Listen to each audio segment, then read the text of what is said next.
जब हम भारत शब्द सुनते हैं तो हमारे दिमाग में सबसे पहले क्या आता है? शायद तिरंगा, हमारा नक्शा या फिर वो सीमाएं जहां हमारे जवान तैनात है। लेकिन क्या आपने कभी सोचा है कि अगर ये सीमाएं ना होती तो क्या हमारी पहचान वैसी ही होती जैसी आज है? आज की इस स्पेशल वीडियो में हम जानेंगे कि बॉर्डर का असली मतलब क्या है।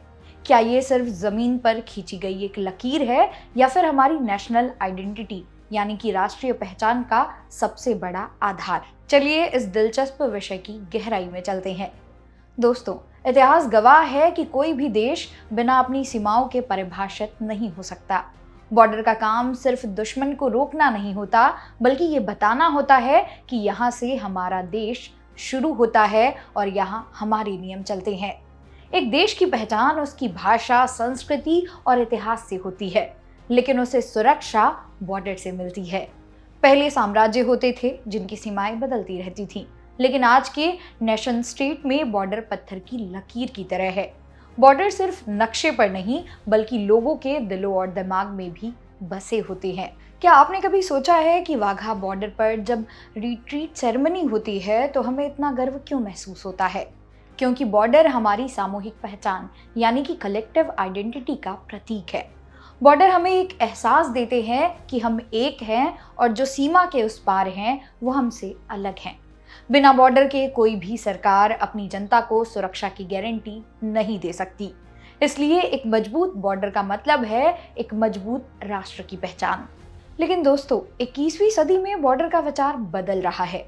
आज के दौर में ग्लोबलाइजेशन और इंटरनेट ने सीमाओं को धुंधला कर दिया है। आज विचार, व्यापार और डेटा को कोई भी फिजिकल बॉर्डर नहीं रोक सकता।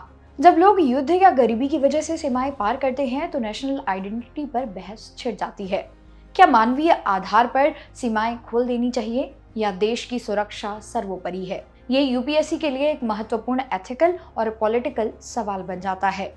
भारत के लिए बॉर्डर का मुद्दा और भी संवेदनशील है। हमारी सीमाएं सिर्फ जमीन का हिस्सा नहीं, बल्कि हमारे संघर्ष और बलिदान की कहानी है। साल 1947 का बंटवारा सिर्फ जमीन का नहीं, पहचान का बंटवारा था। रेड क्लिफ लाइन ने रातों रात लाखों लोगों की पहचान बदल दी। आज भी सीमा के दोनों तरफ कई जगह एक जैसी भाषा और खान पान है, फिर भी बॉर्डर हमें दो अलग पहचान देते हैं। भारत जैसे विविधता वाले देश में सीमाएं देश को जोड़ने का काम करती हैं। तो दोस्तों, कुल मिलाकर बातों का लब्बो-लुआब ये है कि बॉर्डर सिर्फ कंटीले तार नहीं, ये वो आईना है जिसमें एक देश अपनी संप्रभुता और पहचान को देखता है। यूपीएससी के नज़रिए से अगर आप मेंस की तैयारी कर रहे हैं तो इंटरनल सिक्योरिटी और इंटरनेशनल रिलेशंस में इस टॉपिक को ज़रूर पढ़ें। याद रखिए, बॉर्डर फिजिकल से ज़्यादा पॉलिटिकल और इमोशनल होते हैं। वीडियो को लाइक करें और कमेंट में बताएं कि आपके हिसाब से एक देश की पहचान के लिए बॉर्डर कितने ज़रूरी हैं। मेरा नाम है मोनाली पांडे। इसी तरह की और वीडियोस को देखने के लिए सब्सक्राइब करें जागरण जोश। मिलते हैं अगली वीडियो में, तब तक के लिए ऑल द बेस्ट।